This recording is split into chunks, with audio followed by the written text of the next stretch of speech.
Indonesia memang belum mempunyai sistem pertahanan maritim untuk menangkal sepenuhnya ancaman Cina di Natuna Utara, karena Maritime Strike Cina saat ini tidak bisa ditangkal sistem pertahanan maritim Indonesia di Natuna Utara. Apalagi bila Cina mengerahkan rudal hipersonik di F-17, sistem pertahanan maritim Indonesia pasti langsung keok. Elemen Maritime Strike Cina saat ini semakin diasah tajam. Paling mencolok ialah pembuatan jet tempur siluman J-20 yang awalnya untuk PLA-AF, kemudian dirubah ke versi PLA Navy alias Angkatan Laut. J-20 versi Angkatan Laut ini mengejutkan pengamat barat lantaran Cina mendadak meluncurkannya tanpa pengumuman sebelumnya. Kemudian untuk memperkuat Maritime Strike-nya, Cina meluncurkan LHD tipe 075. LHD merupakan kapal serbu amfibi, di mana kelasnya di atas LPD yang dimiliki Indonesia. Dengan LHD, Cina bisa melakukan serangan amfibi secara masif. Pembangunan LHD tipe 075 sudah mencapai angka 2 unit, di mana ini menjadi sinyal bahwa Cina hendak memperkuat serangan maritim selain menggunakan kapal induk.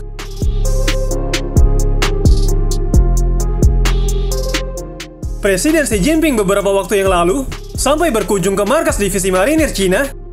Di sana Xi Jinping menyerukan bahwa marinir merupakan ujung tombak serangan Cina ke Taiwan, maka mereka harus siap sewaktu-waktu memenuhi panggilan tugas melibas Taiwan. Biasanya elemen pemukul maritim Cina tidak selesai sampai di situ. Cina lagi-lagi mengubah peran pesawat bomber PLA-AF Xian H-6 menjadi Maritime Strike. Dari total 176 pesawat H-6, diubah perannya menjadi Maritime Bomber. Tujuannya untuk melabrak pulau-pulau yang berada di wilayah klaim Indonesia lain. Sialnya pesawat H-6 ada yang ditempatkan 700 km dari Natuna Utara, tepatnya di Feri Cross Reef. Feri Cross Reef merupakan terumbu karang yang diubah Cina menjadi pangkalan militer. Di sana Cina bisa menempatkan jet tempur dan pesawat bomber nuklir H-6, pula dermaga untuk menampung kapal perang sekelas frigate untuk kemudian beroperasi di perairan internasional dekat Natuna Utara. Feri Cross Reef juga bisa digunakan sebagai pangkalan sebelum Angkatan Laut Cina melakukan klaim penegasan Indonesia lain. Pengamat pertahanan dari Amerika Serikat, Greg Waldron, menjelaskan bahwa H-6 versi maritim, yakni tipe J dan tipe K, merupakan inti serangan Cina di Indo-Pasifik. Pesawat H-6 siap untuk menjadi tulang punggung kekuatan serangan Cina di Pasifik, mendukung kekuatan Beijing yang masih kuat. Lokasi strategis seperti Taiwan, yang diklaim Beijing sebagai provinsi yang memisahkan diri, ditambah Okinawa Jepang, Korea Selatan, semuanya berada dalam jangkauan radius tempur pesawat H-6. Sementara itu, Asia Maritime Transparency mengungkapkan seberapa jauh radius tempur H-6 versi maritim ini. Radius tempur yang mencakup seluruh Asia Tenggara, termasuk titik-titik penghubung maritim terpenting di dunia, yaitu Selat Malaka. Bukan hanya Jakarta, seluruh Kepulauan Natuna, Kalimantan, Sulawesi, sebagian Sumatera, Bangka Belitung dan Maluku, rupanya juga masuk dalam jangkauan tempur H-6K bila ia membawa rudal CJ-100 dan juga DF-21, di mana jarak tembaknya mencapai 1.500 km.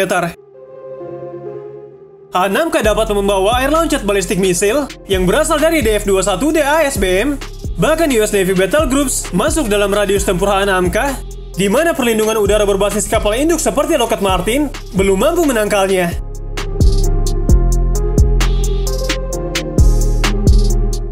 Karena kekuatan serangan Cina sangat besar, Indonesia membutuhkan bantuan negara lain untuk menangkalnya. Saat ini untuk membangun sistem pertahanan maritim melawan Cina, Amerika Serikat ialah jawabannya. Untungnya Amerika Serikat memprioritaskan pembangunan sistem pertahanan maritim Indonesia agar bisa berbicara banyak bila harus melawan Cina. Menteri Pertahanan Amerika Serikat, Lloyd G. Austin, menegaskan kembali komitmennya terhadap kemitraan strategis Amerika Serikat Indonesia yang terus tumbuh lebih kuat dalam beberapa tahun terakhir.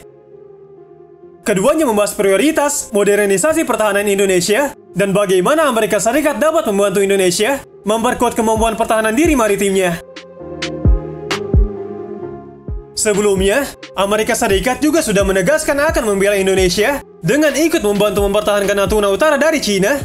Pihak Amerika Serikat mengatakan, kami mendukung upaya kuat Indonesia untuk menjaga hak maritimnya dan melawan agresi Cina di Laut Cina Selatan, termasuk di zona ekonomi eksklusif Indonesia di sekitar Kepulauan Natuna.